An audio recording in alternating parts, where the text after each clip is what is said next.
Sports is a really interesting vehicle to showcase the power of data.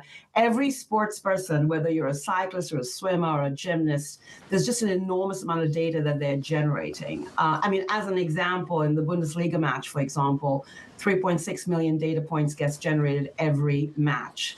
And what we do is we take that data, we collect and analyze it, and then we apply a number of AI machine learning insights to it. So the sports teams, whether you're a team, an athlete, a coach, are getting the most out of that data to be able to improve performance, to be able to worry about health and safety, and of course, very importantly for us, the fan engagement aspect as well. So I'll give you one example, because we're in the middle of the Olympics. The national swimming team of Australia, we've been working very closely with their coaches, taking their training footage, applying machine learning and insights to that, giving that back to the coaches, and they're able to really get their team combinations in a way that allows them to really go for gold. And in the Tokyo Olympics, they won 9 golds as a result, and here they're actually doing very well as well. So they're really getting their performance improvement out of the understanding of that data and the insights generated. I mean, Tanuja, I imagine this is like at all levels, right? You have to, first of all, recruit a young kid that's going to perform extraordinary. Once you have that young kid, it's about making sure that you coach him or her in the right way. And then it's also looking at the opponents. If you break it down, where is this analysis more useful? Do you have data on that? Yeah, it's actually in all, I would say it's across the life cycle. Because, of course, you have to start with human performance at the end of the day.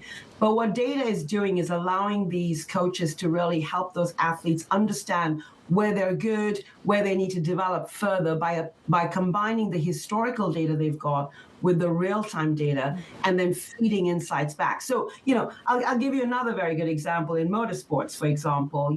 Every one of those F1 cars, as an example, has, 300 sensors during a match, right? During a race. During that race, you get 1.1 million data points coming off the pit and coming off the cars into the pits. The teams are looking at that data. They're feeding it back in terms of providing drivers a view of what they should do. So should you overtake? Should you pause? Should you come back into the pit? Should you change your tires? So you have action during the race, action before, and then afterwards, post-analysis on really looking at how you can further improve. So it's really the whole life cycle that the data and insight gets used. I mean, there are a number of also gold medalists who actually did much better than the record currently. How much has that helped by data analysis and helping them and actually achieve better? I mean, some of the things that we see on TV, you just can't believe that a human's doing that. Yeah. Well, humans do perform incredibly, really, especially under that moment of stress. And, it is so much training that goes into making these athletes amazing. But, when the difference between silver and gold, milliseconds matter. And it's during that time that the data and insight is probably at its most powerful, right? So again, back to that swimming team example I was giving you earlier, what they're able to do is say, right, this combination of relay teams is going to be better than this combination of relay teams. They're able to track trajectories in terms of what the ending point will be for those swimmers in the race. They're able to look at competitive combinations. And then when they put that together, you get magic, right? So it really is a combination of, as you said, human performance and the data, but not data alone, because data alone is not very useful. It's the AI and machine learning applied to that data that gives you all of that knowledge and experience to draw insights. I mean, is it also changing the way we look at and see and how Formula One is driven? Well, I tell you, fan engagement is a very interesting angle, Francine, to talk about, because fans are really, really hungry for this data. They don't want to just be on the scene, as they say. They want to be behind the scenes. They want to understand what's the strategy that's being applied, right? How should I think about driver A versus driver B? By the way, we've been working very closely with F1 as well to really redesign the cars. Overtaking is a big thing. And so really redesigning the cars to help with the overtake patterns, for example, using high performance computing.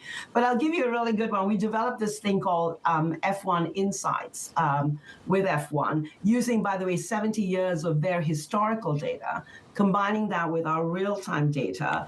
And those F1 insights are then fed back to fans. So one of the ones I really like is who's the fastest driver. And everyone has their own view on who's the fastest driver through history. And with with the F1 insights, we were able to show actually that it's always been Senna who's been the fastest driver. But when you ask people that question, they come back with just different answers. But that's one of those examples. It's all about, speed, overtake. Are you too close to the edge? And it's very powerful for F1, for the teams, as well as actually the drivers themselves.